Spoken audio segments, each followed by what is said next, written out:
Tu es l'ami même dans la fosse au lion qui est là.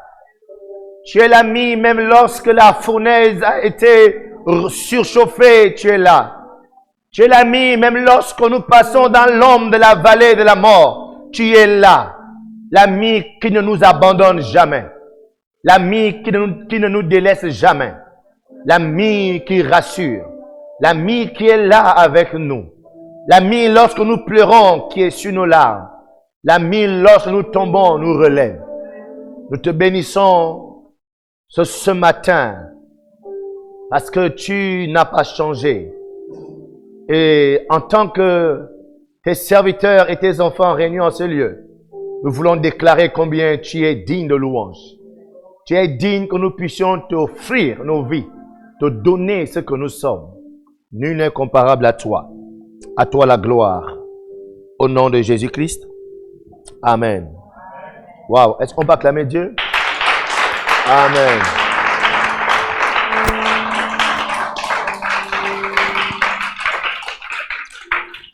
Alléluia. Le pasteur Tira disait que vous priez déjà beaucoup. Donc, j'enseigne seulement. Sinon, moi j'avais, moi dans mon programme, ce matin, on prie seulement. Kamalaya, mais là, moi. C'est ce que j'avais prévu. Mais à des fois, il m'a menacé mardi. Hey, ici, on prie déjà beaucoup, donc viens nous enseigner. Et ce matin, mon épouse, le pasteur Laetitia disait, est-ce que vous savez qu'elle est maintenant vraiment pasteur? Et elle n'est pas pasteur par les liens sacrés du mariage. Elle est vraiment pasteur et elle a été ordonnée pasteur. Alléluia. Et j'ai dit souvent aux fidèles de l'église que elle fait le ministère même avant moi. Donc ce n'est pas parce qu'elle épouse un pasteur qu'elle est pasteur. Elle est pasteur même avant moi. Alléluia. Et elle est très magnifique. Elle est là parmi nous ce matin. Et tout à l'heure, elle va prêcher. Vous allez être d'accord avec moi que oui, elle est vraiment pasteur. Elle n'est pas maman pasteur. Il y a une grande différence. Amen. Yes. Donc, par la grâce de Dieu, et ce matin, elle me disait, mais qu'est-ce qu'on va aller enseigner que les frères et sœurs ne connaissent pas déjà? J'ai dit non, on ne peut pas leur enseigner ce qu'ils ne connaissent pas. Mais souvent, les rappels, c'est bon. On va juste faire des rappels parce que nous tous qui sommes ici, là, on a tous été à la même école. Donc, il n'y a rien de particulier qu'on connaît, qu'on va venir enseigner. On va peut-être faire des rappels pour certaines personnes et pour rassurer d'autres par rapport à ce qu'ils connaissent déjà. Et après, maintenant, selon que le Saint-Esprit, parce que aussi la parole de Dieu se met à jour à chaque fois. La façon que tu as compris il y a 2 ans, aujourd'hui, tu vas comprendre différemment. Parce que le Saint-Esprit te permet, en fonction de ta saison, te donne de comprendre la chose différemment. Alléluia, pour l'adapter à ta situation actuelle. Donc, le sous-thème que nous voulons partager ce soir est intitulé « Une vie de prière victorieuse ». Une vie de prière victorieuse. Donc, il y avait beaucoup d'éléments, comment aborder ce point, ce sujet. Il y a tellement à l'intérieur, tellement à dire. D'accord? Donc, avoir une vie de prière victorieuse. Et comme on ne peut pas tout dire, on va dire peut-être un élément dans ce sujet, mais la vérité est que cet élément renferme tellement de choses. On peut définir c'est quoi une vie, on peut définir c'est quoi la prière, on peut définir c'est quoi la victoire, et passer là toute la journée. Mais nous voulons, par la grâce de Dieu, essayer de présenter ce que le Seigneur nous a permis de comprendre sur ce thème. Et lorsqu'on parle de vie de prière, qu'est-ce qu'une vie de prière? Ça, c'est un premier élément. L'autre élément est de savoir que faire pour que cette vie de prière soit victorieuse. Parce que avoir une vie de prière, c'est une chose. Maintenant, que cette vie de prière soit victorieuse en est une autre. Alléluia. Parce que beaucoup de chrétiens vont dire qu'ils prient, mais ne voient pas des résultats. Alléluia. Amen. Donc nous voulons peut-être répondre à ces 2 questions. C'est quoi une vie de prière? Ok. Et comment peut-être faire en sorte que cette vie de prière soit une vie victorieuse. Amen, amen. Donc c'est peut-être là en ça que nous allons naviguer ce matin, le temps que nous avons. Et en premier point, je veux peut-être présenter un élément dans Luc chapitre 18, le verset 1, pour parler de la vie de prière. Et nous allons comprendre plus tard qu'en réalité, on ne parle pas de vie de prière victorieuse sans vie de prière. Qu'en fait, c'est la vie de prière en elle-même qui est déjà victorieuse. Que la victoire que nous avons déjà se trouve dans la vie de prière. Donc le vrai combat que nous devons mener, c'est celui même d'avoir une vie de prière. Alléluia. Parce que la victoire nous vient lorsqu'on a réussi à avoir une vie de prière. Amen. Et Luc chapitre 18, verset 1, c'est Jésus-Christ qui présente une parabole pour expliquer quelque chose. Il prend cette image, la parabole est vraiment une image qu'on prend pour expliquer un fait, pour expliquer une vérité. Et il dit, Jésus leur dit une parabole pour montrer qu'ils devraient toujours prier sans se décourager. Qu'il faut toujours prier sans... Bon, combien de caméras là? Ça veut dire qu'il ne faut pas trop bouger ça. Combien de caméras? Ah, il va me suivre, d'accord. Ah, c'est automatique, hein, la caméra. Ah, d'accord. Amen. Donc, on comprend ici dans cette déclaration du Seigneur Jésus, il dit, il va prendre la parabole pour leur expliquer qu'on doit toujours prier sans se décourager. Donc, on comprend que le challenge, le défi du chrétien est de prier sans se décourager. Donc, tu auras la victoire. Ta victoire va commencer lorsque le découragement ne sera pas ton partage. Que tu sois exaucé, que tu ne sois pas, mais toi, tu ne te décourages pas. C'est de là que vient déjà ta victoire. Lorsque tu ne te décourages pas. Mais dès que tu as déjà une vie de prière où tu te décourages, tu as déjà échoué. Alléluia. Donc ici, nous devons nous convaincre nous-mêmes de cette chose, de cette vérité. Pour avoir une vie de prière victorieuse, nous devons accepter ce fait que tout dans notre vie doit être fait par la prière. Rien dans notre vie ne doit être fait sans la prière. Que la prière est le seul moyen pour moi d'acquérir tout ce dont j'ai besoin. En fait, il faut s'accepter, il faut se laisser convaincre soi-même que tout dans ma vie ne viendra que par la prière. Lorsque le chrétien commence à dire « j'ai trop prié, depuis là je prie, il n'y a rien », le chrétien a commencé à échouer.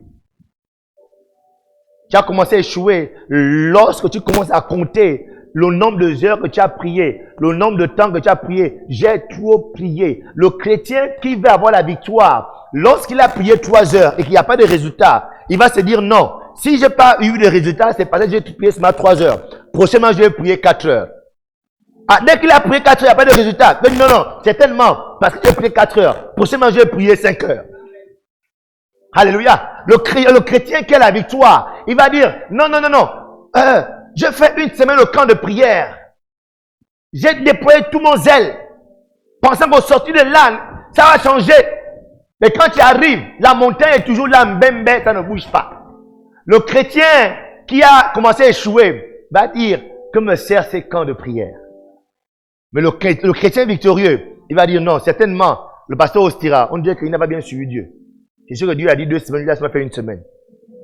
Donc le prochain camp, on fera 2 semaines. Alléluia. Parce que le chrétien doit comprendre que c'est tout par la prière. Parce que si je ne prie pas, comment je vais faire pour avoir les choses? Le chrétien doit comprendre que je n'ai pas d'autre moyen pour acquérir les choses.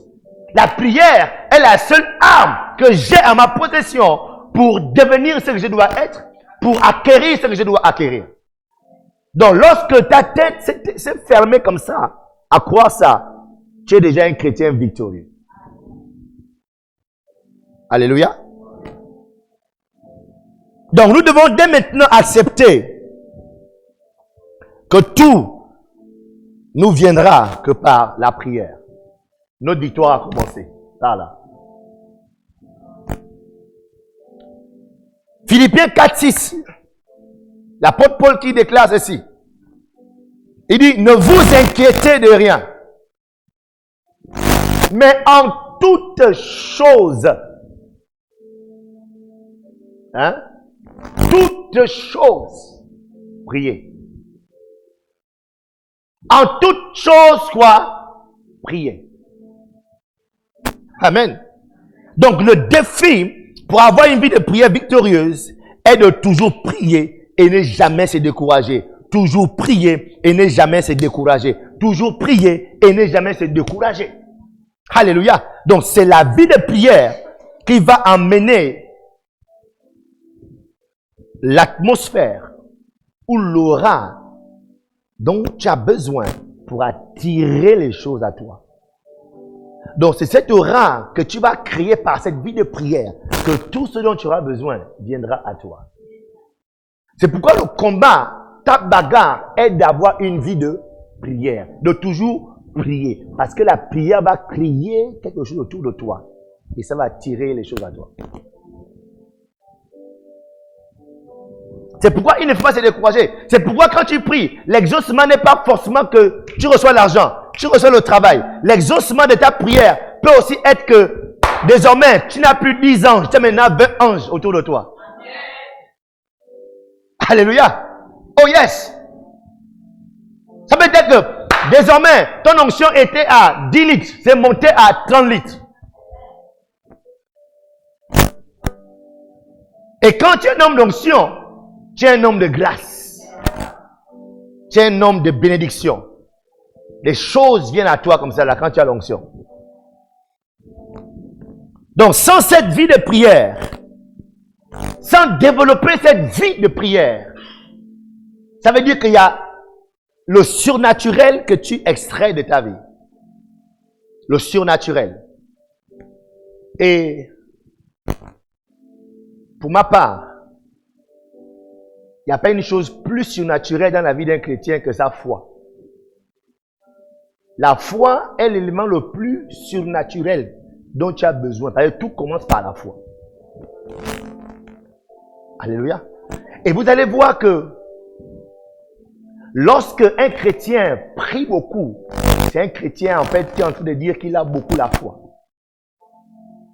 Lorsqu'un chrétien prie peu, le chrétien a peu de foi.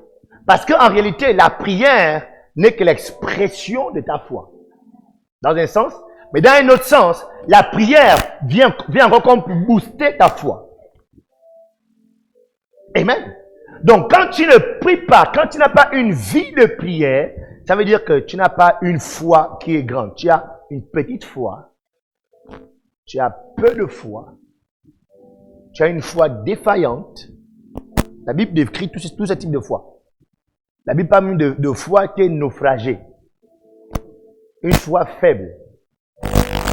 Une foi naufragée, c'est que quelque chose t'est arrivé, boum, tu ne crois plus. Il y a des chrétiens qui étaient très prieurs avant. Ils ont arrêté de prier. Pourquoi? Parce que leur foi ont fait naufrage. Donc, ils ne croient plus. Et pourtant, avant, c'était des personnes très spirituelles. Mais quelque chose, quand on dit qu'un bateau a fait naufrage au large, c'est que le bateau a heurté quelque chose, boum, et ça s'est fendu. L'eau est rentrée et le bateau a coulé. Alléluia. Et la Bible parle de foi naufragée. Donc, quand tu ne pries plus, quand tu as arrêté de prier, c'est que ta foi a fait naufrage ou ta foi est peu. C'est que toi, tu crois juste un peu. Là, mais par exemple, là, il y a la foi un peu excitée parce qu'il y a les autres. Ouais, on prie. Vous sortez de là. Oui. Hey, et puis tu pries. Mais quand tu sors de là, il n'y a rien. Tu ne pries plus. Tu es fâché. En fait, tu es fâché parce que ta foi est peu. Parce que celui qui a la foi grande, il sait que, quoi, Dieu va faire. Peu importe le temps que ça va prendre. Alléluia. Parce que quand tu as développé une vie de prière, ça veut dire que tu as développé une grande foi. Vous savez, hein, le Dieu qu'on prie là, c'est un Dieu invisible. Et c'est pas facile de prier, de parler à quelqu'un que tu ne vois pas. Pire encore, quand cette personne ne répond pas quand tu parles. Ma femme, souvent, ça l'énerve. Quand elle parle, je suis concentré. Souvent, moi, je suis très concentré dans les choses. Elle parle. Après, c'est nerveux. Oh oui, excuse-moi. Elle est mieux passée pour dire ce qu'elle ressent. Quand elle parle et puis je ne réponds pas. C'est pas facile de parler à quelqu'un régulièrement qui ne te répond pas. C'est pourquoi les chrétiens qui ont peu de foi, ils ont du mal à passer 2 heures de temps seuls dans la chambre en train de prier. Parce que c'est pas facile, c'est un exercice. Il faut beaucoup de foi. Vous restez là enfermé pendant 2 heures, 3 heures, 4 heures, en train de parler seul. Quelqu'un qui ne te répond pas. Développer une vie de prière, c'est bâtir ta foi. C'est exprimer ta foi. Ça montre que tu as une grande foi. Et quand tu as une grande foi, quand tu as réussi à développer une vie de prière, ça veut dire que tu as réussi à avoir une grande foi. Ça veut dire que tu as réussi à avoir beaucoup de Dieu dans ta vie. Parce que Dieu est présent là où il y a la foi. Alléluia.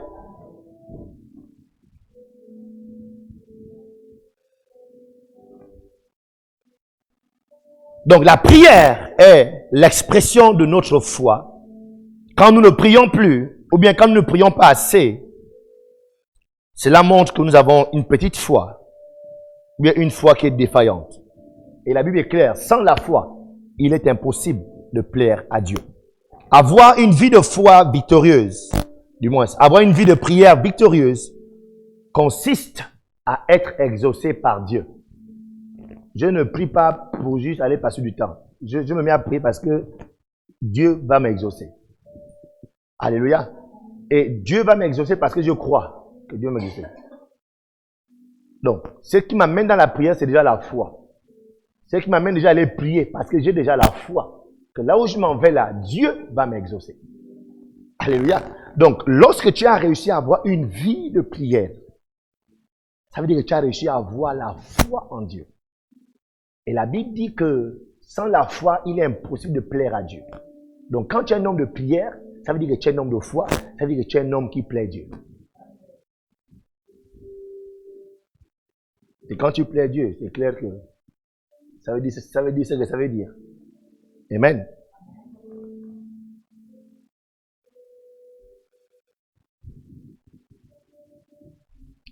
Donc, voyons que notre vie de prière est donc proportionnelle à notre niveau de foi. Et c'est notre foi, malheureusement ou bien heureusement, qui voit Dieu. C'est au travers de notre foi que nous sommes exaucés par Dieu. C'est au travers de notre foi que nous pouvons percevoir l'invisible. Alléluia. C'est à partir de notre foi que nous recevons l'exaucement de Dieu. Donc quand Dieu envoie son exaucement, ça tombe dans notre foi. Alléluia. Donc lorsqu'on dit que tu dois avoir une vie de prière victorieuse, en fait on est en train de te dire, tu dois te battre à avoir une grande foi. Parce que la vie de prière va te permettre de bâtir une foi solide. La vie de prière va te permettre d'exprimer aussi ta foi. Parce que ta foi est comme le bras qui va prendre les choses de Dieu, qui reçoit les choses venant de Dieu. Alléluia. Donc notre combat, le premier challenge qu'il faut retenir ici, c'est que nous devons avoir une vie de prière victorieuse, parce que c'est cette vie de prière victorieuse qui nous permet de dégager notre foi en Dieu. Amen. Donc d'où l'importance pour toi et pour moi de prier sans se relâcher, de prier sans se décourager, de prier continuellement sans se relâcher.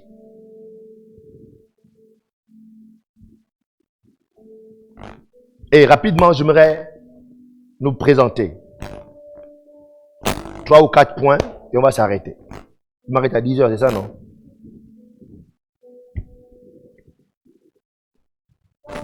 Pour montrer l'importance de toujours prier. En fait, la salle là, c'est bien choisi. Hein? Ça nous rappelle que il faut qu'on soit cool. Cool. Voilà. C'est-à-dire, on discute. En fait, c'est pas toujours la prédication, c'est pas toujours l'enseignement, mais on discute. Et comme je dis souvent aux gens qu'il est très difficile de prêcher aux gens qui connaissent ce que tu es en train de raconter là. Mais quand tu prêches aux païens, c'est pourquoi c'est bon l'évangélisation. Quand tu es dehors là, tu dégages, tu prêches, et ils ne comprennent rien de ce que tu racontes. Donc, tu sens l'onction. Mais quand tu parles aux gens qui connaissent, il faut faire attention à ce que tu racontes. Amen. Donc là, j'aimerais donc nous présenter, comme ma femme disait, des rappels. D'accord? L'importance pour nous d'avoir une vie de prière. Premier point. Nous devons nous battre avoir une vie de prière, parce que c'est notre vie de prière qui intègre Dieu dans chaque situation de notre vie. La vie de prière intègre. Elle permet à Dieu de s'intégrer dans toutes les situations de notre vie. Il n'y a pas un domaine de ta vie où Dieu n'y est pas. Lorsque tu as réussi à avoir une vie de prière, Dieu s'intègre. Dieu rentre. Dieu prend place dans chaque domaine de ta vie. Et Dieu aime ça. Et Dieu n'aime pas le contraire. Alléluia. Dieu n'aime pas quand ses enfants, d'accord, s'appuient sur autre chose. Face aux situations, détournent leur regard de lui pour s'appuyer sur autre chose. Dieu n'aime pas ça. Dieu est offensé. Dieu est comme un père qui a un enfant dans la maison. L'enfant a faim, mais l'enfant va pleurer chez le voisin. C'est pas que le père est pauvre, le père a l'argent, le père... Mais tu vas pleurer chez le voisin, pourquoi? Que je suis incapable. Alléluia. C'est ce qui s'est passé dans 2 Rois. D'accord? 2 Rois chapitre 1. Là-bas dans ce verset, je vais résumer. Parce que nous sommes tous des chrétiens, donc on connaît tous la Bible. Là-bas, on nous parle d'un roi d'Israël. Le monsieur est tombé malade. Il est censé être un enfant de Dieu. Mais qu'est-ce qu'il va faire? Il va prendre un de ses serviteurs et il va l'envoyer loin. Aller chercher la solution ailleurs. Aller consulter d'autres dieux. Et quand tu vas voir ça, Dieu va prendre son serviteur, Élie. Il dit non, qu'est-ce qui se passe? Qu'est-ce que j'entends? Qu'est-ce que je vois? Est-ce qu'il n'y a pas de Dieu dans ce pays? Est-ce que je ne suis pas le Dieu de ce peuple pour que le roi aille consulter Bézébul? Alléluia. Le prophète est venu reprendre le serviteur. Ça veut dire que Dieu, c'était l'expression de l'offense de Dieu. Dieu était comme offensé. Ça veut dire quoi? Que Dieu se plaît à rentrer en scène, à venir dans les situations de nos vies. Lorsque tu pleures, Dieu se plaît à être à tes côtés pour te consoler.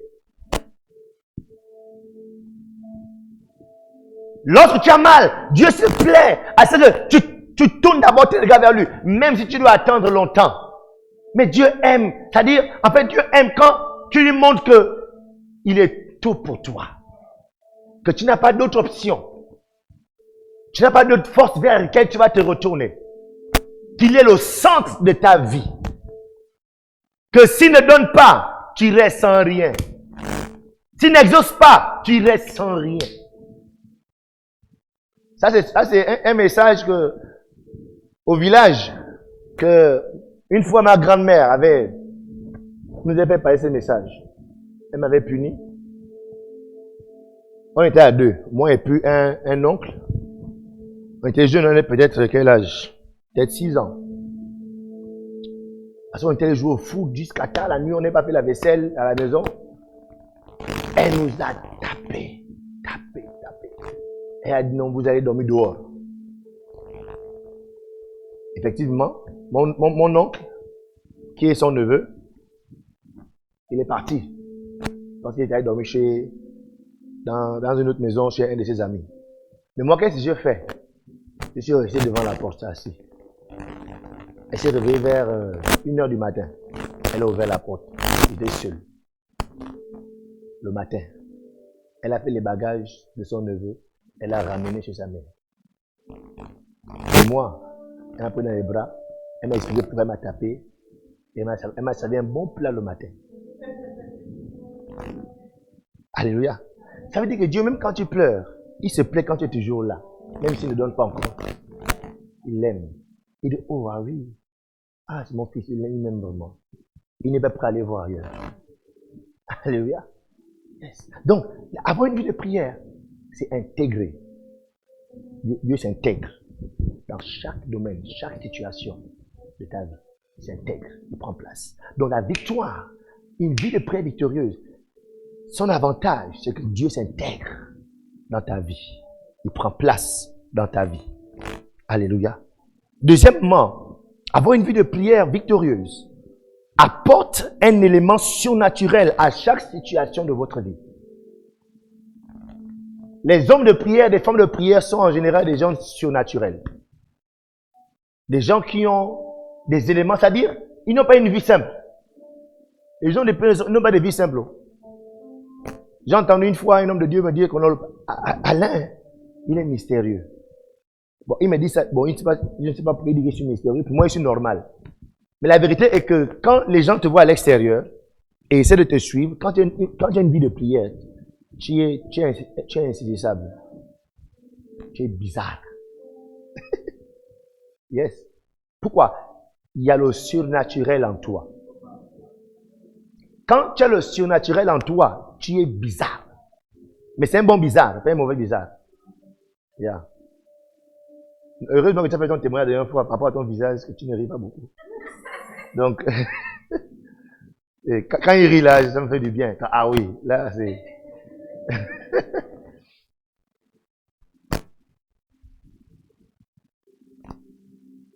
Pourquoi la vie de prière est importante? Parce que le surnaturel sera présent dans ta vie. Le surnaturel sera présent. Et je dis souvent aux gens que dans ce monde, dès que tu es naturel, dès que tu es simple, tu ne seras rien. Même les gens qui prospèrent dans nos entreprises, dans nos administrations, il y a une sœur qui, bon, je ne sais pas si elle est membre d'un parti politique puissant, dont le nom commence par une lettre de l'alphabet. Elle m'a montré une image que, pasteur Alain, regarde un peu la femme là. Quand on est en réunion, la femme là dégage quelque chose. Je pense que la femme là, elle est loin dans les... J'ai dit, mais la sœur, quand tu vois les gens assis dans une réunion là, tu penses que les gens là sont simples. Tu ne peux pas prendre part à ce genre de réunion si tu es simple. Toi, si tu es assise là-bas, on t'accepte là-bas, c'est pareil, tu n'es pas simple, il ne faut pas suivre. Tu n'es pas simple. Toi, tu as une puissance que tu n'es pas conscient. Tu as la gloire de Dieu avec toi. C'est pourquoi tu es là. Eux aussi, s'ils n'ont pas Christ, il y a une autre puissance qui les maintient là. Alléluia. Il y a des dimensions même dans la société, vous ne pouvez pas les atteindre tant que vous êtes simple. Il vous faut un surnaturel en vous qui vous maintient là. Ce n'est pas les diplômes que non, j'ai un master plus le pays là, on ne reconnaît pas les gens. Hein, j'ai mon bac. Hey. Notre pays là, c'est le surnaturel qui te maintient.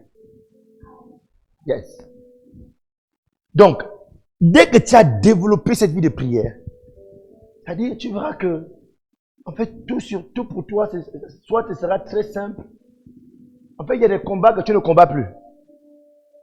Tu es surpris de te retrouver dans les milieux, mais quand tu vois les gens qui sont assis autour de toi, ils disent, oh, mais moi, je fais comment pour être ici? Il y a une force qui te maintient là. C'est surnaturel. Très important. Proverbe chapitre 3, verset 5 à 6. La Bible dit quoi? Confie-toi en l'Éternel de tout ton cœur. Confie-toi en l'Éternel de tout ton cœur. Et ne t'appuie pas sur ta sagesse. Ne t'appuie pas sur ce qui est naturel de ta vie. Mais au contraire, confie-toi en l'Éternel. Appuie-toi sur l'Éternel, c'est la partie surnaturelle de ta vie. Compte plus sur le surnaturel pendant que tu vis sur la terre. Mais ne t'appuie pas sur ta sagesse. Ensuite, il dit quoi? Reconnais-le dans toutes tes voies. Alléluia. Lorsque tu as réussi à développer une vie de prière, tu sauras reconnaître Dieu dans les moindres choses. Tu sauras... Non, là c'est Dieu. Ah oui, là c'est Dieu. Parce que l'une des manifestations, ou bien l'une des preuves que le Saint-Esprit est en activité dans ta vie, c'est cette capacité de savoir reconnaître Dieu. C'est ce que la Bible dit dans Ésaïe chapitre 11, versets 1 à 2. Il est écrit que l'Esprit de l'Éternel sera sur lui. L'Esprit de sagesse et d'intelligence. Il y a une autre manifestation du Saint-Esprit qui est là. La Bible dit que c'est l'Esprit de crainte de l'Éternel. Les gens qui ont le mouvement de l'esprit, ils ont tellement la crainte de Dieu qu'ils savent reconnaître Dieu partout. Ils savent qu'eux-mêmes, ils ne sont rien. Les exploits de leur vie, ils savent reconnaître que non, là, c'est Dieu. C'est pourquoi ce n'est pas un péché de dire non, par la grâce de Dieu, je vis. Au contraire, c'est de l'orgueil de dire que non, c'est ma force. Toujours par la grâce de Dieu.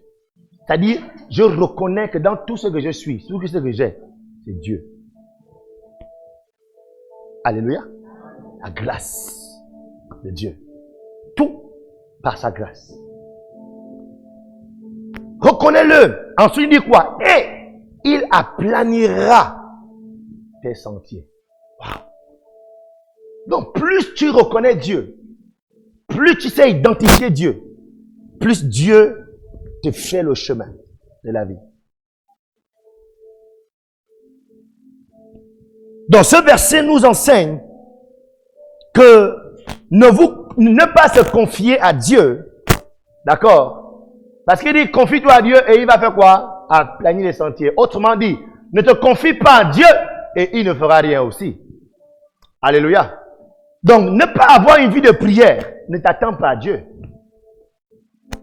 Ne pas développer une vie de prière. Pourquoi tu cherches Dieu? À la limite, c'est malsain de vouloir. Parce que le premier élément que je voulais aborder par rapport à ce thème, une vie de prière victorieuse. Je voulais d'abord expliquer que avant de chercher la victoire, il faut d'abord chercher la vie de prière.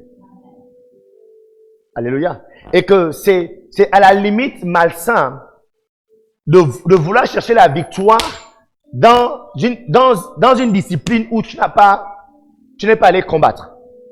Exemple, actuellement il y a des élections. Tous les candidats sont déjà reconnus. Le 26 août, lorsqu'on va proclamer, c'est malsain pour moi, le pasteur Alain, d'espérer qu'on cite mon nom que non. Voilà, Ekomi Obemalin est le président du Gabon. Ah, je suis là, je n'ai pas fait de campagne, je ne suis pas allé me faire inscrire comme étant candidat, je n'ai rien fait, et je suis devant la télé. Mon nom est où? Mon nom est où? Oui, ils ont triché, ils ont triché. C'est-à-dire, à la limite, on va dire, le pasteur Alain, essaye encore une place à Mélène pour lui. Parce que là, on a l'impression que ça ne va pas dans sa tête. Alléluia. Yes. C'est beaucoup de chrétiens recherchent les victoires alors qu'ils n'ont pas de vie de prière. Avant de blâmer Dieu sur ce qu'il ne t'a pas donné, est-ce que tu t'es battu à avoir une vie de prière? C'est ça, ça commence par là. Et s'il vous plaît, la vie de prière, ce n'est pas une semaine de camp. Hein? Ok? Une semaine de camp, ce n'est que la suite de ta vie de prière que tu as déjà. C'est un élément de ta vie de prière. Parce que ce serait malsain qu'après cette une semaine, tu revendiques que non, Dieu, maintenant, je prie, c'est où? Alors que habituellement, tu ne le fais pas, ou après le camp, tu ne le fais plus. Amen. Très important. Yeah. Très important.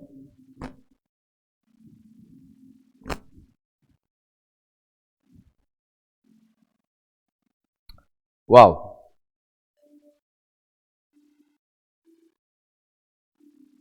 Donc, nous devons comprendre que parce que Dieu est mystérieux, parce que Dieu n'a pas un moyen bien spécifique de nous exaucer, parce que Dieu n'a pas, une façon déterminée, copier-coller pour agir dans notre vie, Dieu est mystérieux. Nous devons aussi cultiver le mystère dans notre vie. Et cultiver le mystère, c'est juste dépasser. Tu ne sais pas comment Dieu peut agir. Ça veut dire que quand Dieu va arriver dans ta vie, il doit juste couler, flot. Et ce qui permet à Dieu de flot dans ta vie, c'est cette vie, ce sont ces eaux en griffe. Vous savez, les démons, l'une des choses qu'on fait dans la délivrance, surtout quand il est question, il y a deux esprits. Il y a l'esprit de sirène des eaux et le python. Parce que ces deux êtres, eux, ils vivent là où il y a les eaux. La sirène des eaux, bon, sirène, c'est que c'est là l'eau. Les pythons aussi, ils aiment là où il y a l'eau. Donc, dans la délivrance d'une personne, qu'on a clairement vu qu'elle manifeste ça, ce qu'on fait d'abord, pour éviter de trop transpirer, on sèche d'abord les eaux. Dès que les eaux sont desséchées, là maintenant, le python n'a plus d'endroit où se cacher. Ou la sirène n'a plus d'endroit où se cacher. Facilement, la suite, la délivrance est possible. Alléluia. La vie de prière est le lieu d'habitation de Dieu dans ta vie. Si ta vie est sèche, il n'y a pas ça. Où est-ce que Dieu va loger? Amen. Yeah. Je parle du Dieu qui exauce. Je ne parle pas du Dieu Saint-Esprit qui est en nous. Voilà. Le Dieu qui te donne d'avoir la victoire dans ce monde. Il a besoin d'un environnement dans ton esprit pour pouvoir agir librement dans ta vie. Et cet environnement, c'est une vie de prière que tu as réussi à développer. Amen. Donc, notons ceci, que lorsque Dieu est partie prenante de chaque événement de votre vie, lorsque Dieu est partie prenante de chaque événement de votre vie, même quand vous avez échoué, vous avez gagné. Je reprends. Quand un chrétien a réussi à développer cette vie de prière, le chrétien là n'échoue plus. Je reprends encore. Dès qu'un chrétien a été victorieux, c'est-à-dire il a eu la victoire que quoi je prie, quoi je reste en prière. Ce chrétien, quand il échoue, il gagne. Quand il a perdu quelque chose, il a gagné. Là où Dieu est présent, il n'y a pas d'échec. Même lorsque tu es en train de perdre quelque chose, tu es en train de perdre une relation, tu es en train de perdre un emploi, tu vois bien comment la relation est en train de partir. Tu pleures. Attends, ne pleure pas. Ou bien pleure même, mais continue à observer la chose partir. Tu verras qu'à un moment donné, donc même je vais me gagner. Oui, j'ai gagné. Parce qu'en fait, le monsieur là, finalement, donc c'était un vendeur de drogue. Parce que pendant qu'il fuyait là, après je l'ai attrapé. Donc c'était un vendeur de drogue. Ça veut dire que s'il continue à rester avec moi là, on doit l'attraper chez moi et nous deux en prison. Yes. Même quand t'as licencié, le patron t'a jeté dehors. Pleure, mais observe, regarde bien. Tu verras qu'en fait tu as gagné. Yes, tu as gagné. Tu vas entendre seulement le journal, voilà, annonce, info, l'entreprise telle, d'accord, est tombée en faillite parce que le DG a pris tout l'argent et il a voyagé avec ça. Voilà, et c'est ça, c'est le secrétaire recherché. Hein, voilà. Alléluia. Yes, c'est ce qui arrive lorsque Dieu est présent dans la vie de quelqu'un. Tu n'échoues pas. C'est pourquoi l'apôtre Paul va écrire ceci.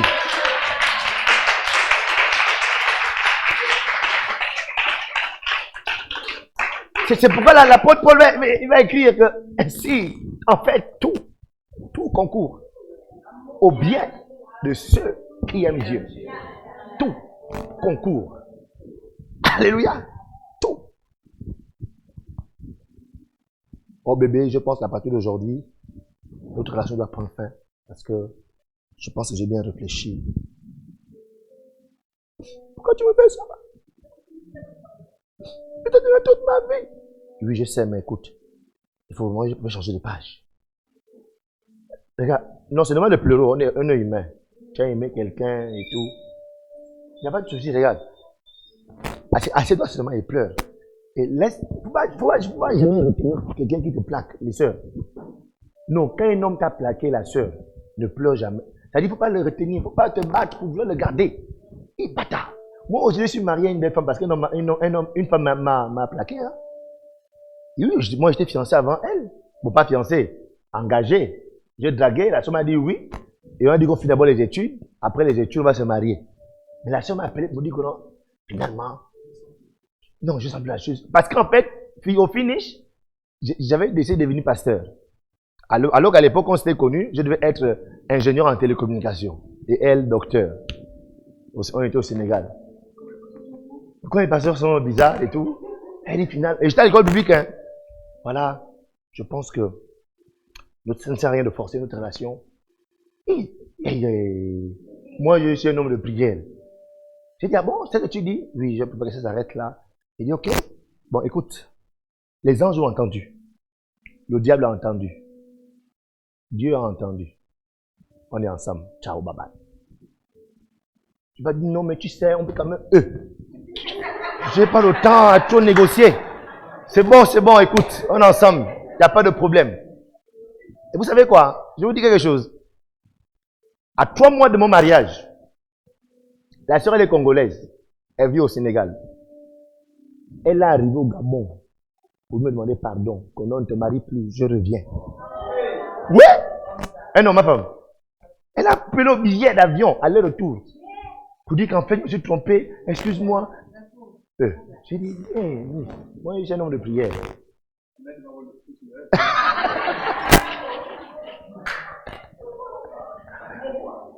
Oui, elle est venue. On s'est marié en août.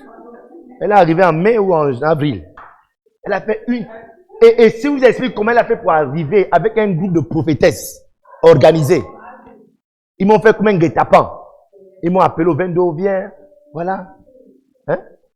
Je suis en ligne. Non, c'est pas en ligne. C'est Facebook. C'est pas en ligne.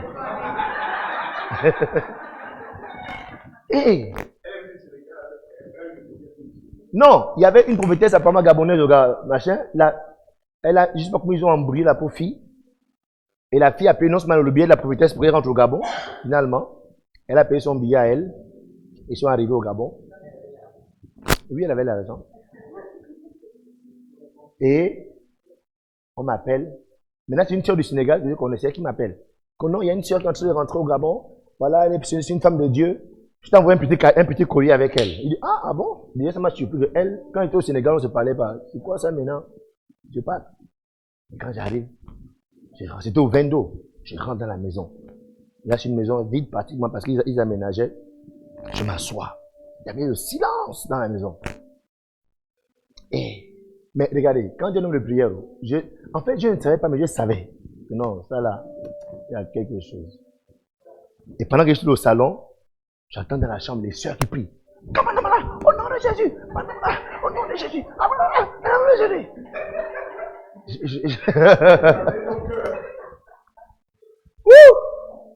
Après la prophétesse vient s'asseoir. Oh, homme de Dieu, ça va. Et son mari aussi, comme son mari c'était pasteur aussi. Oh, ça va, homme de Dieu. Ah, ça va, mon frère, ça va. Ah, vraiment. Oh, il y a la sœur qui t'a envoyé le cadeau, le colis, voilà. Et puis, pendant que je suis là, je ne sais pas pourquoi m'énerver, en fait, pendant qu'elle parlait. Pendant qu'elle parlait, même m'énerver. Je comprenais pourquoi. Je dis, oh, comment une femme de Dieu m'énerve pendant qu'elle parle. Et là, pendant un mois donné, il y avait peut-être une affaire de 6 filles, jeunes filles, qui sortent d'un couloir. Et se mettent gens comme ça là, au salon debout. Et la sœur vient maintenant, derrière elle comme ça. Elle vient devant moi. Elle vient déposer les habits qu'elle a menés. Comme elle sait que j'aime les longues tenues. Moi j'ai pris les tenues là-haut. Oh, moi j'ai pris.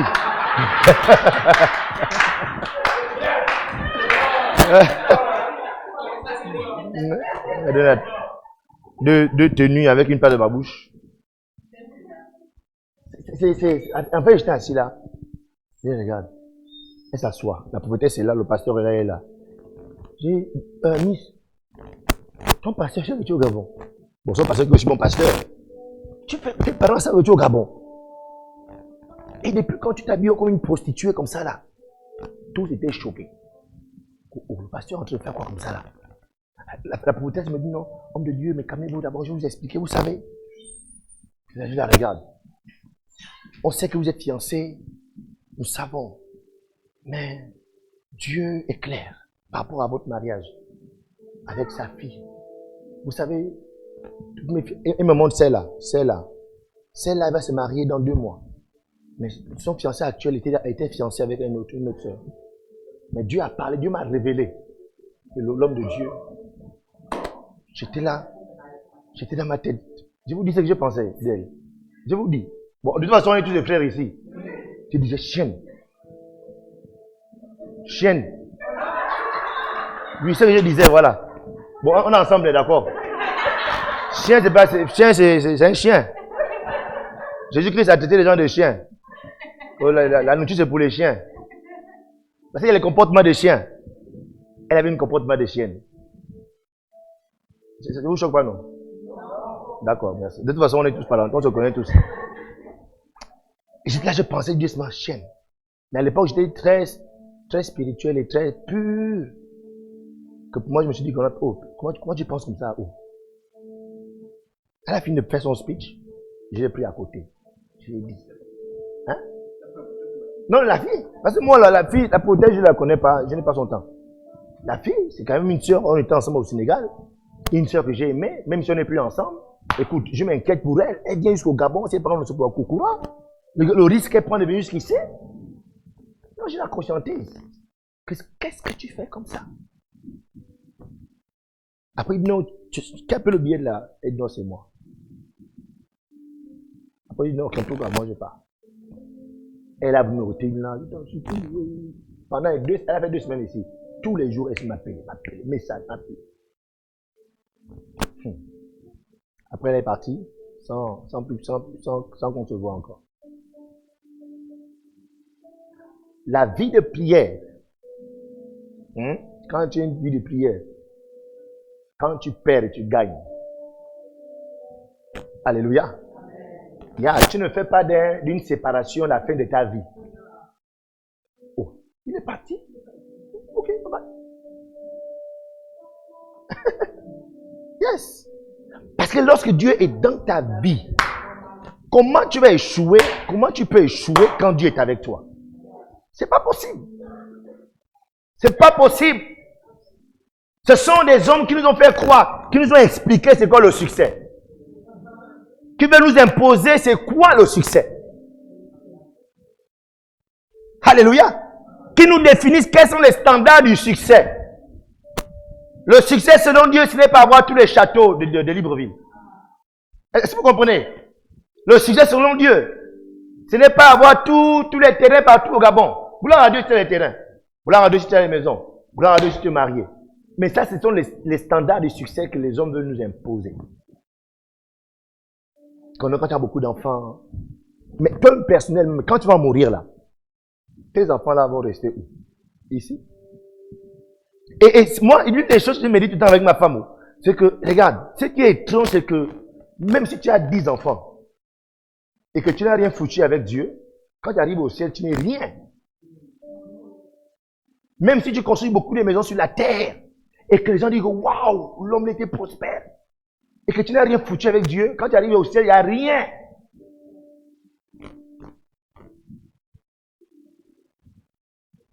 En fait, je suis en train de formater mon cœur pour mépriser au maximum les richesses de ce monde. Yeah. Je sais que pour certains chrétiens, c'est étrange. Mais c'est un exercice. C'est un exercice. Parce que la fin de ce temps, c'est la gloire de ce monde qui va faire perdre beaucoup de gens. Et plus on évolue, plus les choses deviennent belles. Ça devient magnifique à voir. Attrayant, ça devient ouf. Quand j'ai 1 million, waouh, je suis content. Au moins, je suis m'amuse. Je sais me faire plaisir. Quand je m'amuse. Quand je n'ai pas aussi, je suis tranquille. Il n'y a pas quelque chose qui me trouble. Alléluia. Yes. Donc, vous voyez que la victoire consiste juste à développer cette communion avec Dieu. Être tout le temps avec Dieu. Dès qu'on a réussi ça, vous verrez que l'échec n'existe pas dans votre vie. Un homme qui a Dieu, un homme de prière n'échoue pas. Il gagne toujours. Il gagne toujours. Une femme de prière gagne toujours. Yeah. Troisièmement, une vie de prière apporte la bénédiction à chaque solution, à chaque situation, je veux dire.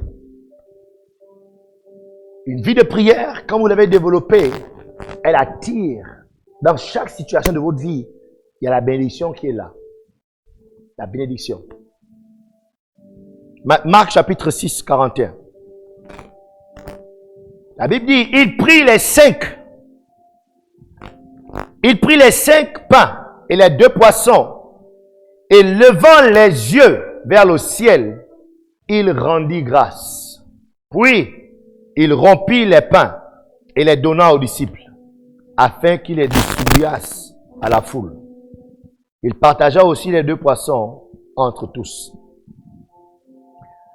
Lorsque Jésus a rendu grâce au sujet de la nourriture, il a rendu grâce. Je rends grâce. C'est-à-dire, il y a quelque chose qui a été communiqué, transféré dans le pain et le poisson. Et la bénédiction est rentrée et a multiplié. Regardez, la bénédiction est un multiplicateur. La bénédiction est un amplificateur. Tout à l'heure, on va comprendre que dans ce monde, il existe 2 forces invisibles, la bénédiction et la malédiction. Et la malédiction est une des forces que beaucoup de chrétiens ignorent aujourd'hui, ou bien négligent. Souvent, on attribue beaucoup de choses aux démons. Souvent, c'est la malédiction qui travaille dans ta vie. Bien dans la vie qui est en train de travailler dans la vie de la personne. Mais nous, on pense que ce sont les démons. Souvent, même quand il y a une forte activité démoniaque dans la vie de quelqu'un, en fait, les démons sont juste là parce qu'il y a une malédiction en toi. Donc, la malédiction donne le droit aux démons d'agir dans la vie de la personne. Yeah. Et beaucoup de chrétiens travaillent peu pour la bénédiction. Beaucoup de chrétiens ne considèrent plus que ce qui m'arrive, est-ce qu'il y a une malédiction dans ma vie qu'il faut traiter? Alléluia. Et on a suivi mardi le témoignage de l'homme de Dieu. Il a échoué le bac pendant 4 fois. Bien que ses parents lui avaient fait du mal. Mais son cœur s'est tourné contre ses parents et ça a tiré une forme de malédiction dans sa vie. Et il a fallu qu'il aille chercher la bénédiction, demander pardon. Dès qu'il a fait ça, l'année qui a suivi, il a eu le bac. Alléluia. Yes. Donc ici, lorsque tu es un homme de prière, la bénédiction coule dans ta vie. Ta vie est inondée de bénédictions. Ta vie de prière vient combattre toute forme de malédiction, d'accord, qui pourrait être présente dans ta vie. Ta vie de prière vient comme neutraliser toute forme de malédiction dans ta vie. Et quand on lit Ésaïe chapitre 24, verset 5, la Bible nous présente quelque chose d'important là-bas. Je vais lire pour nous, versets 5 et 6. Ésaïe 24, versets 5 et 6. Le pays était profané par ses habitants, car ils transgressaient la loi, les lois, violaient les ordonnances, ils rompaient l'alliance éternelle. Verset 6. C'est pourquoi la malédiction dévore le pays et les habitants portent la peine de leurs crimes. C'est pourquoi les habitants du pays sont consumés et il ne reste qu'un petit nombre. Ce verset nous présente que dans ce pays, il y avait quelque chose qui dévorait le pays. Et c'était quoi? La malédiction. La Bible ne dit pas que les démons dévoraient le pays. Alléluia. Souvent, lorsque un pays est sous-développé, c'est souvent parce qu'il y a une malédiction qui est en train de dévorer ce pays. Et beaucoup de nos pays ont des malédictions qui sont en train de travailler. Et l'Afrique, quand on voit ce qui se passe en Afrique, il faut accepter qu'il y a beaucoup de malédictions en Afrique. Quand on voit ce qui se passe au Gabon, même si on veut faire semblant que non, Gabon c'est un pays béni. Gabon c'est béni. Je me dis, est-ce que les gens sont sérieux? Mais c'est par la foi qu'on déclare que c'est béni. Mais quand on regarde vrai, il y a quelque chose qui travaille contre ce pays. Amen. Il faut qu'en tant que chrétien, on accepte ça. Quand il y a quelque chose qui travaille contre ce pays, ça veut dire que nos intellectuels, malgré leur bonne volonté, il y a quelque chose qui va les amener toujours à mal faire. Il y a une force invisible. Parce qu'on ne peut pas comprendre que le niveau de notre pays soit encore où il est. Là, on est bien placé, on voit bien les maisons. Là, comment c'est lamentable. Non, regardez. Tu vas à un pays comme le Sénégal. Bon, c'est pas Dakar, on est dans les grandes villes. Même les bidonvilles de Dakar, tu as envie de rester là-bas. J'étais à Brazzaville récemment. Ils m'ont mis dans les bas-fonds de Brazzaville. J'étais où? Mais c'est bien tracé. C'est vrai, les gens sont sales et tout, mais au moins c'est bien construit. Et là, tu regardes seulement. Mais c'est ce message que non, il y a quelque chose qui ne va pas. Avec toute la force financière, économique qu'on a, il y a quelque chose qui est en train de dévorer notre pays. Quelque chose qui est en train de dévorer nos intellectuels. Dévorer le potentiel humain que nous avons. Il faut le reconnaître et rechercher la bénédiction. Parce qu'il n'y a que la bénédiction qui vient neutraliser la malédiction. Alléluia. Et nous sommes en train de dire que lorsque un chrétien a réussi à développer une vie de prière, ce chrétien favorise la bénédiction dans sa vie. Et cette bénédiction vient neutraliser la malédiction. Si elle est présente quelque part.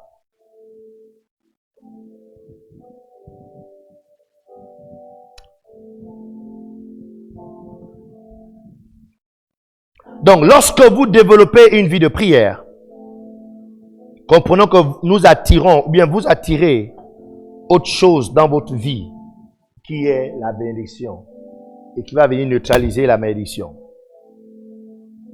Yeah.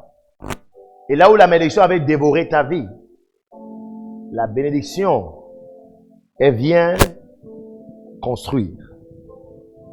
Parce que la malédiction est un dévoreur.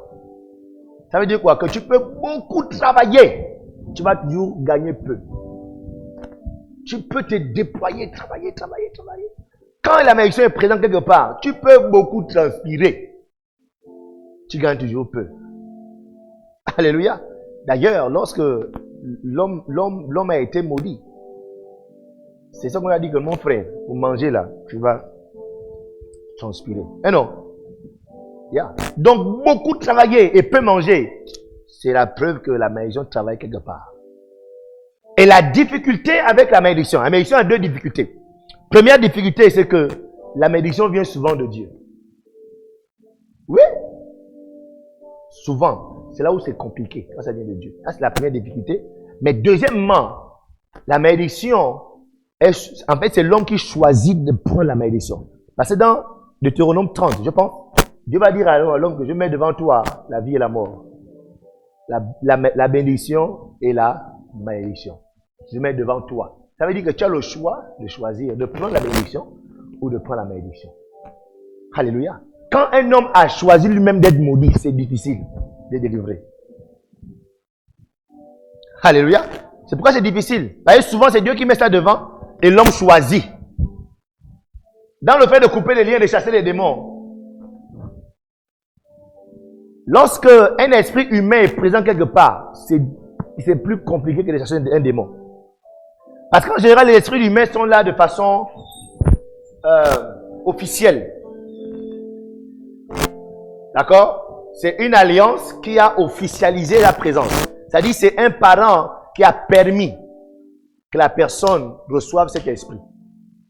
Et la délivrance de cette personne-là devient plus difficile. Parce que là, c'est un choix que les gens ont choisi.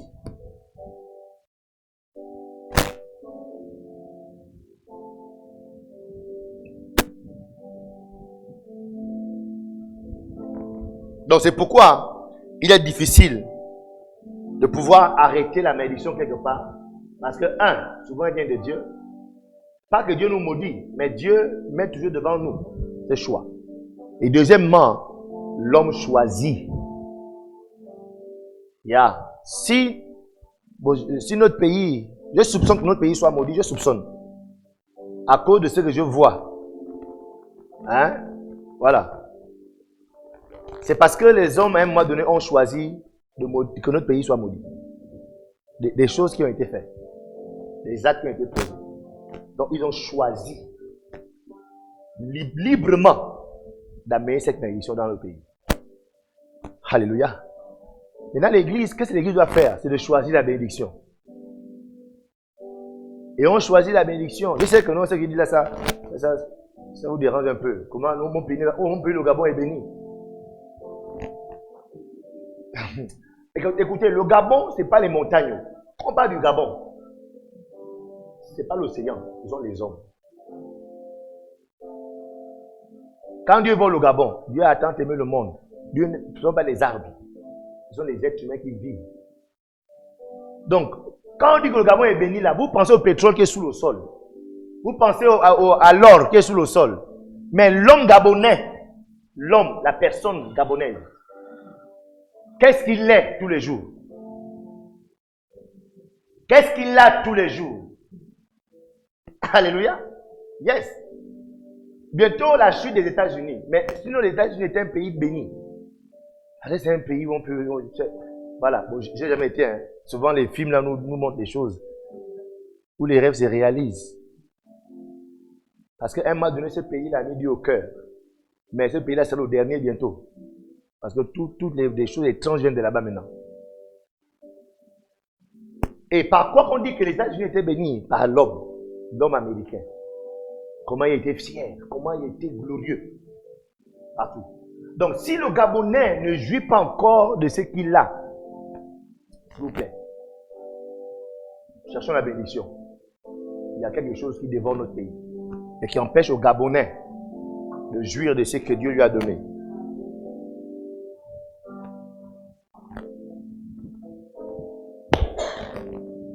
Donc, lorsque vous êtes une personne bénie, contrairement à celui qui a la malédiction dans sa vie, qui travaille beaucoup, gagne peu. Toi, tu travailles peu, mais tu gagnes beaucoup. Tu travailles peu, mais tu gagnes beaucoup.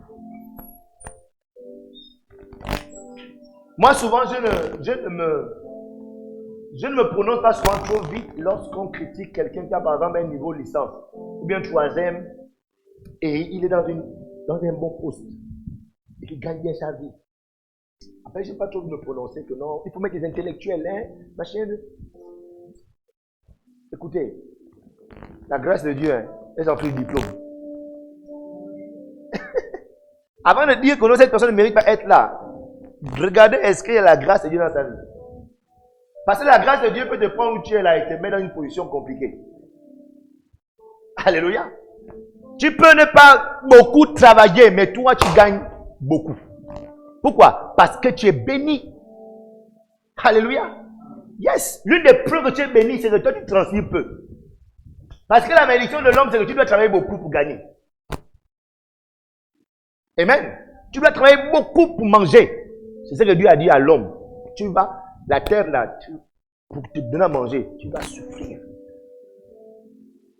Donc quand tu es fier, donc, moi dans ma vie, j'ai beaucoup souffert, travaillé pour avoir ce que j'ai. Mais oui, tu maudis. Maudit travaille beaucoup pour avoir ce qu'ils ont. Mais les bénis, ils travaillent, mais pas pour travailler pour avoir. Ils travaillent, mais pourquoi? C'est la bénédiction de l'Éternel qui enrichit. Yes. Par exemple, là, vous êtes là, beaucoup travaillent, n'est-ce pas? Qui travaille? Qui a laissé le travail?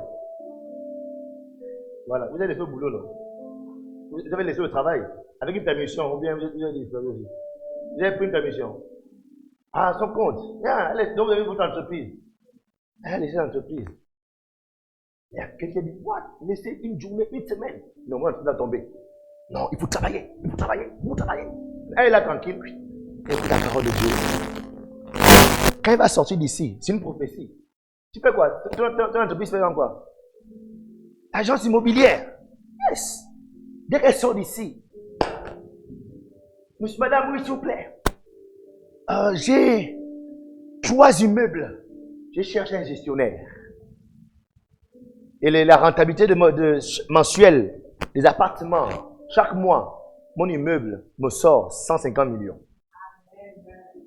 Je peux bien parler de ça parce que je connais l'immobilier.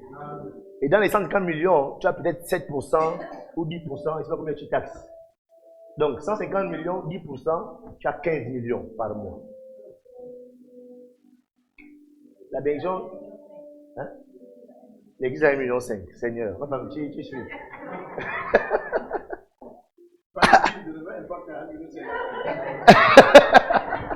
Le veille impact 1,5 million. Yeah. Parce que ça travaille comme ça. Quand tu es béni, là où les autres vont transpirer, travailler, ils vont avoir. Mais toi, tu vas juste apparaître et tu vas aussi avoir. Souvent plus que. Alléluia. C'est que la Bible dit non. Que Dieu donne assez. Ma femme aime bien ce verset-là. Yeah. Ça dit, c'est que vous transpirez, vous passez des nuits blanches à travailler pour avoir. Dieu dit, nous, ces serviteurs, nous, c'est quand on dort qui nous donne ça. Ça, c'est la Bible. C'est pas que le pasteur n'aime pas le travail. Alléluia. Psaume 127. C'est ça, non? Dis-nous ça, s'il te plaît. Psaume 127. Ouais, moi j'aime beaucoup le travail. Je préfère la bénédiction. Donc la sœur, dès que tu as le contrat, tu fais le témoignage. Hein? Tu partages un peu à chacun, un peu.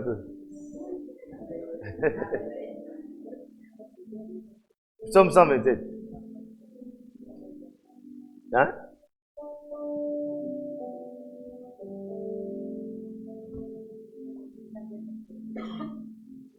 Oui. Alors, verset 1, l'Éternel me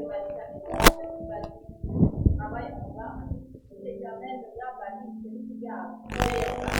En vain, pour les autres matins, pour que vous parlez et pour le pain de la liberté. On donne des gens à ceux qui aiment, on donne leur sommeil. Yeah. Amen, merci. Reçois cette grâce au nom de Jésus. Reçois cette grâce. Je ne sais pas le domaine de ta vie qui a peiné à décoller. Mais je déclare que c'est une semaine, tu reçois cette bénédiction au nom de Jésus. Ce qui ne t'est pas encore activé, ce qui ne t'est pas encore ouvert, la porte qui était encore fermée, je déclare qu'à la fin de ce camp, cette porte s'ouvre dans ta vie au nom de Jésus. Je ne connais pas le domaine de ta vie où il y avait la stérilité, mais je déclare la fécondité au nom de Jésus. Amen. Pourquoi la bénédiction de Dieu, elle vient ouvrir là où c'est fermé. Alléluia. Elle vient redonner la fécondité là où la stérilité avait attrapé. C'est quoi le nom de votre entreprise? C'est où? Dans les quartiers? À Varobam. Et vous avez combien d'agents immobiliers? 3. Voilà. Mais tout ça va augmenter. Vous avez besoin de plus d'agents immobiliers au nom de Jésus. Bien couvrir la ville. Yeah. Et j'ai envie d'avoir la foi pour que votre agence immobilière soit même représentée à Port-Gentil. Ça se fera. Yeah. Ça veut dire que c'est de Dieu. C'est bon. Yes. Au nom de Jésus. La bénédiction de Dieu, c'est bien. Tu es là, tu produis des petits rentables. Regarde, dis à ton voisin, quand tu travailles, quand tu transpires et que tu gagnes, et que tu es maudit.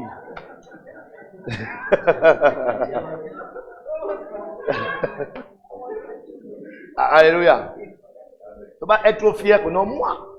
C'est ça qu'on veut par enfant. Moi, j'ai travaillé dur dans ma vie là. Mais c'est normal.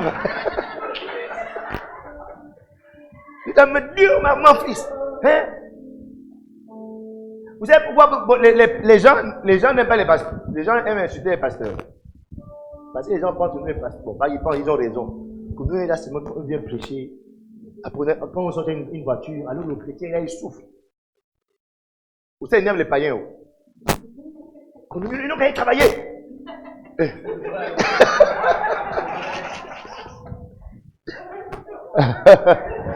n'ont qu'à travailler. Ils cherchent le travail. Ce sont les maudits qui cherchent beaucoup de travail.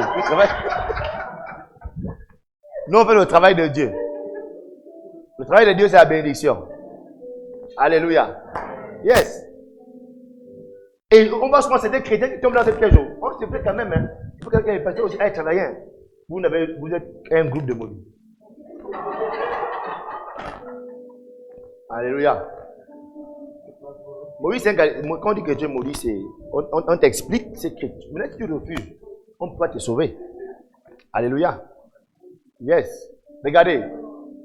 Jésus-Christ parlait cru aussi souvent. En fait, on aime trop bercer les gens. Oh, toi aussi, c'est cru. Hein. C'est pas moi, ça te prend ma femme.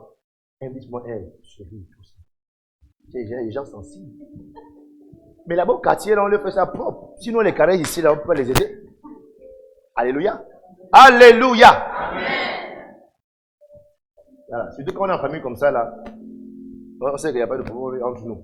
Donc, on peut se dire les choses. Wow. Dieu te donnera la domination au nom de Jésus-Christ. Là où tu as été dominé hier, c'est toi qui vas dominer au nom de Jésus. C'est ce que la bénédiction fait. C'est-à-dire, la bénédiction, c'est le poids de Dieu qui vient sur toi. Yes. Le poids. Tu pèses. Tu pèses. Tu pèses. On doit rechercher ardemment la bénédiction. C'est vrai que il y a un temps où on a beaucoup dit aux chrétiens, vous aussi, hein, vous priez trop, allez chez le travail. On a beaucoup prêché comme ça. Et on continue beaucoup prêcher comme ça là. Ce qui fait que beaucoup de chrétiens ne prient plus beaucoup. Michel n'a beaucoup de travail.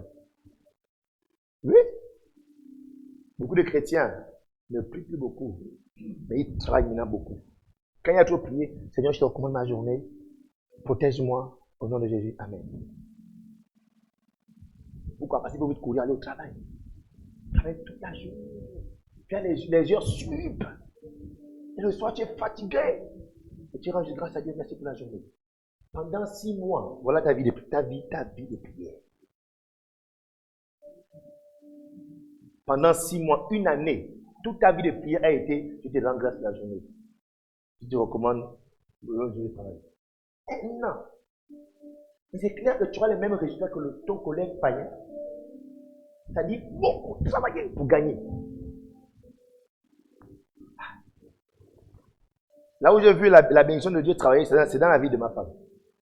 Oh, non, elle, avec ses chefs, elle, quand elle a des temps de prière, quand elle a des choses, souvent tu dis, la soeur, c'est quand même ton chef. Oh.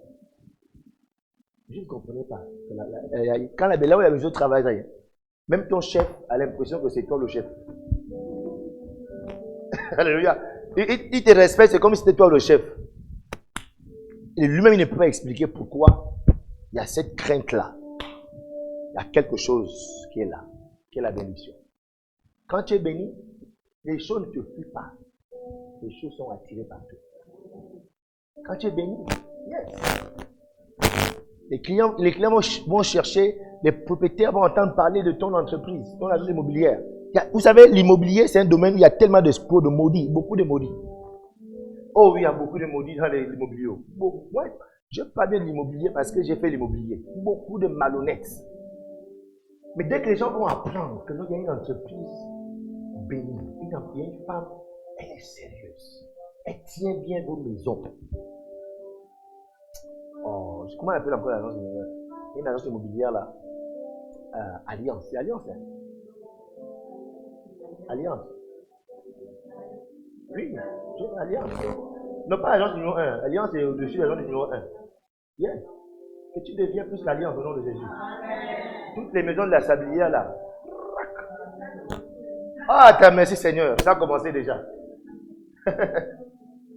Yes. La bénédiction, ça tire. Faut pas la corrompre. Faut pas corrompre cette bénédiction-là.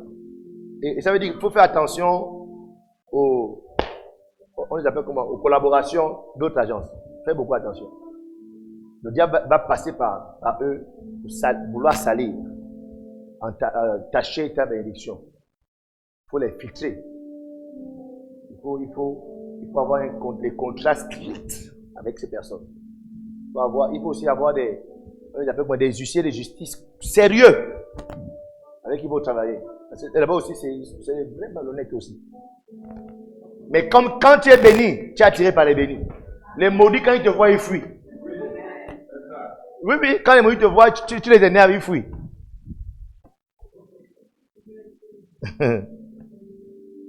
Alléluia. Donc, comprenons que la bénédiction donne le succès à chaque domaine de votre vie. Alléluia. Petit 4, avoir une vie de prière, d'accord? Une vie de prière détruit le pouvoir démoniaque qui se dresse contre vous dans chaque situation. Détruit le pouvoir démoniaque qui se dresse contre vous dans chaque situation. Alléluia. Jésus-Christ a parlé de cette parabole aussi, je pense.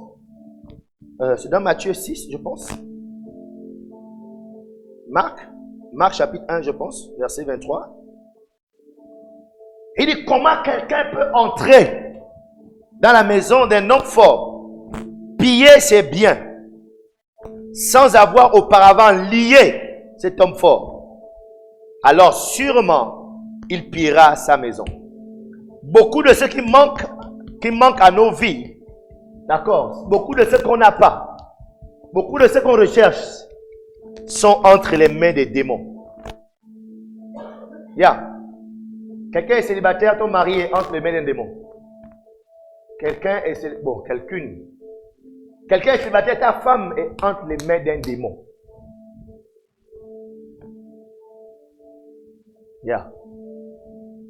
Et Jésus-Christ dit, tu ne peux pas aller prendre ce qui est à toi sans d'abord lier celui qui a pris la chose. Regardez, en fait, est-ce que vous savez que les richesses de ce monde sont entre les mains de Satan? Et qu'il les a parce que, de façon officielle, Adam les lui a remis. Amen. Donc, normalement, légalement, il a le droit d'en jouir. Quelqu'un qui était le premier propriétaire a dit, tiens, je te donne. C'est pourquoi quand Jésus-Christ est arrivé sur la terre et que Jésus-Christ voulait récupérer ça, il dit, Monsieur Jésus, si tu veux ça, retiens-toi et tu m'adores, je te donne tout ça. Pourquoi les gens qui décident d'adorer le diable ont facilement les choses? Parce que ces choses sont entre les mains du diable. Oui.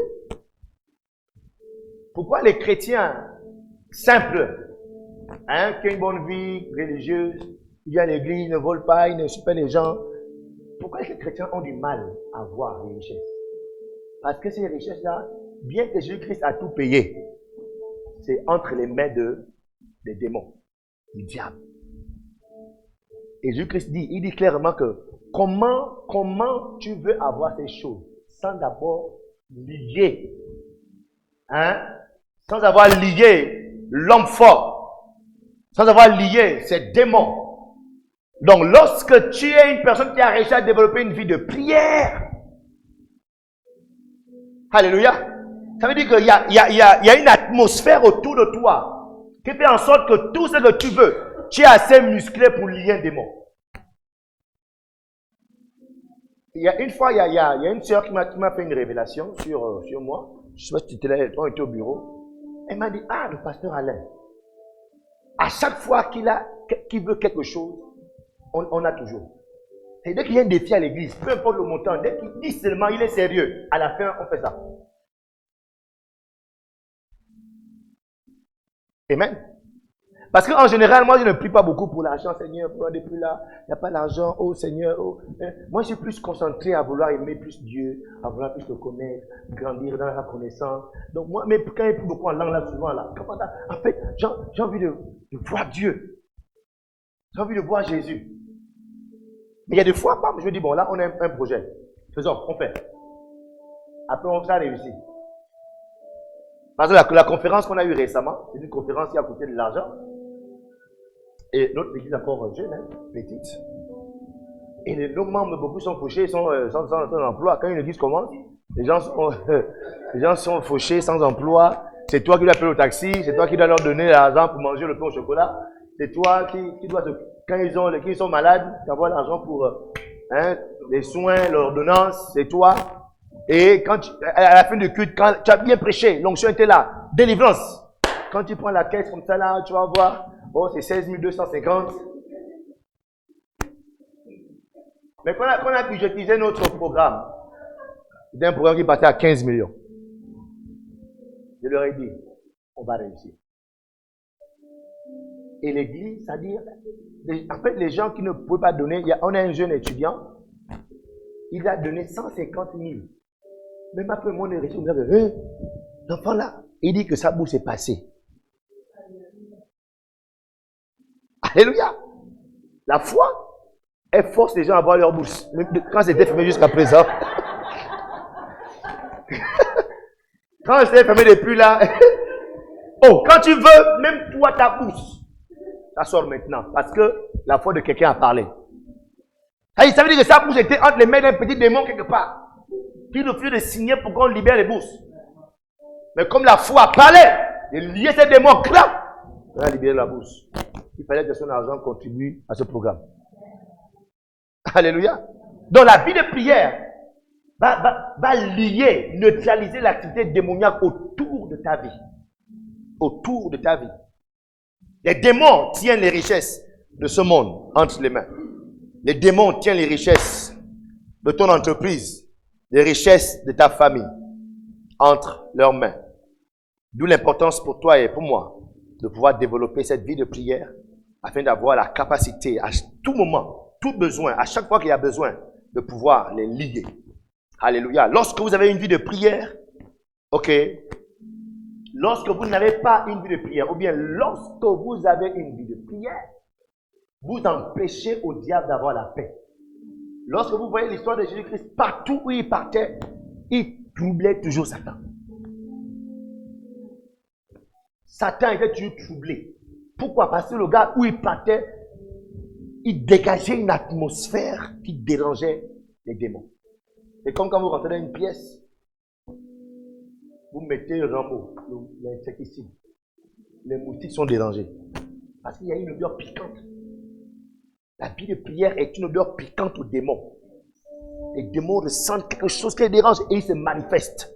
Ils ne peuvent pas rester. Ils ne peuvent pas continuer à attraper ta destinée. Parce que quelque chose est en train de piquer en eux. La vie de prière, ça dérange l'activité démoniaque. Oh. Cinquièmement, avoir une vie de prière vous fait entrer dans la volonté parfaite de Dieu. Vous fait entrer dans la volonté parfaite de Dieu. Hey, j'ai négligé les écrits là. Je me suis dit que non, c'est juste.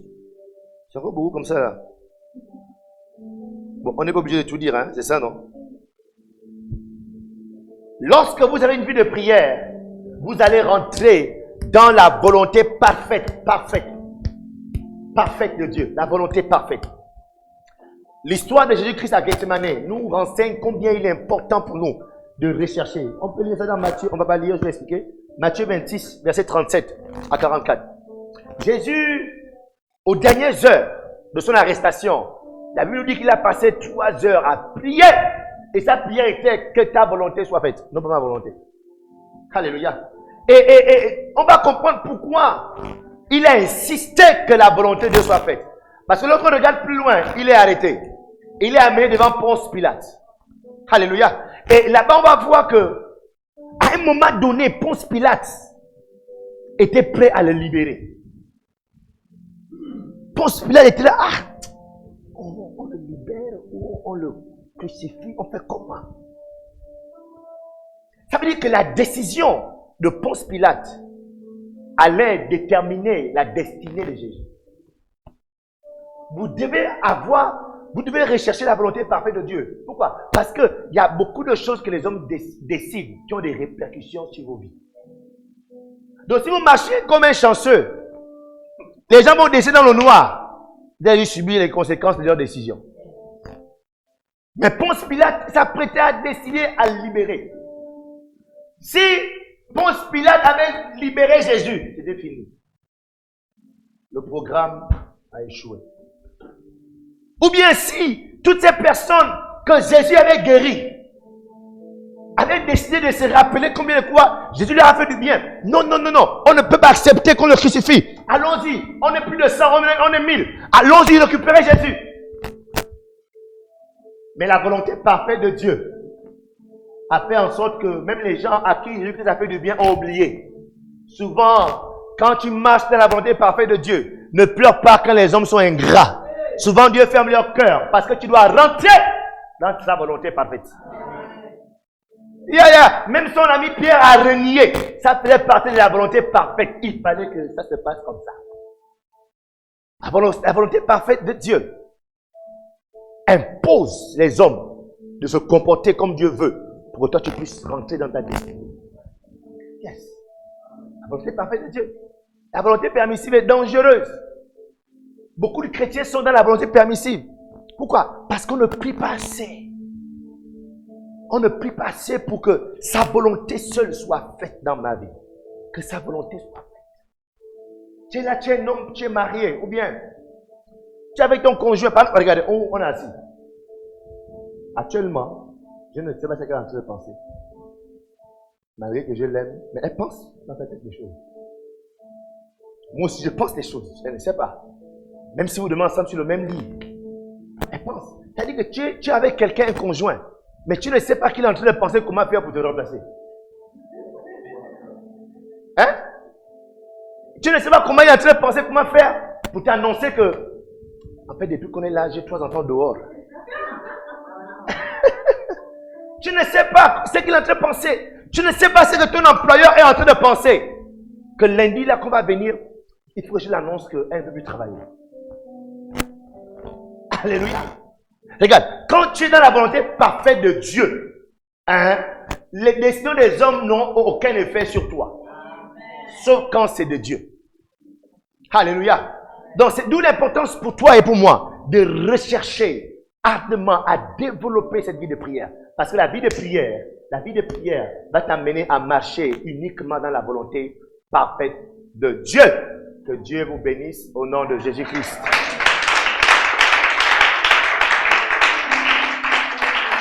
Est-ce qu'on peut? Amen avec moi. Emmanuel est là.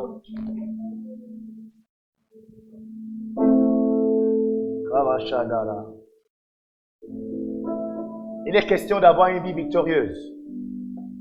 On a dit beaucoup de choses. On peut retenir une seule chose. Avoir une vie victorieuse consiste à ne pas se décourager, de continuer de prier. Continuer de prier. Sans se décourager, sans s'arrêter. Continuer de prier sans faire une pause. Continuer de prier sans s'arrêter, sans se décourager. La victoire de ta vie de prière vient du fait que tu ne te décourages pas. Tu continues de prier. C'est tout ce que tu peux garder ce matin. Que tu dois continuer de prier et ne pas t'arrêter. Tu dois continuer de prier et ne pas t'arrêter. Tu dois continuer de prier et ne pas t'arrêter. Est-ce que tu peux prier ce matin? Que Dieu t'accorde la grâce. Peu importe ce que tu vois, tu entends, mais que toi tu continues de prier. Que tout dans ta vie ne se fera par la prière. Rien dans ta vie ne se fera sans la prière. Tout se fera par la prière. Tout par la prière. Rien sans la prière. Tout par la prière. Rien sans la prière. Tout par la prière. Rien sans la prière. Au nom puissant de Jésus. Au nom puissant de Jésus. Au nom puissant de Jésus. Makadezante bele karate balante bele kalaba. Le kabarando sentable kalamande le boscariare. Kanda baraba le bradaba. Le kalaba sentabala ke le bala. Rakate bre karabe le braka. Le kadosa ke mandi kobraka de brande rebe. Le karondas kariante bele. Oh yes Lord. Merci Saint-Esprit. Est-ce que tu peux mettre ta main sur le cœur? Seigneur, je te bénis pour ton peuple. Merci pour mes frères et sœurs en ce lieu. Tu connais tous qui luttent contre leur destinée. Je prie que ta bénédiction se manifeste fortement dans leur vie. Au sortir de ce programme, que tout ce qui ne marchait pas marche. Les dossiers qui étaient mis sous les placards, que ces dossiers, Seigneur, tu les amènes à la surface et qu'ils soient appelés pour un entretien d'embauche. Je le déclare au nom de Jésus-Christ. Que ceux dont la stérilité financière avait attrapé, Que la fécondité soit leur partage. Par le nom de Jésus-Christ. Là où la malédiction travaillait, Seigneur, que ta bénédiction vienne prendre place et vienne rétablir leur vie, rétablir leurs finances, rétablir leur santé, rétablir leurs relations. Par le nom puissant de Jésus. Merci Père pour ce matin. À toi toute la gloire. Au nom de Jésus.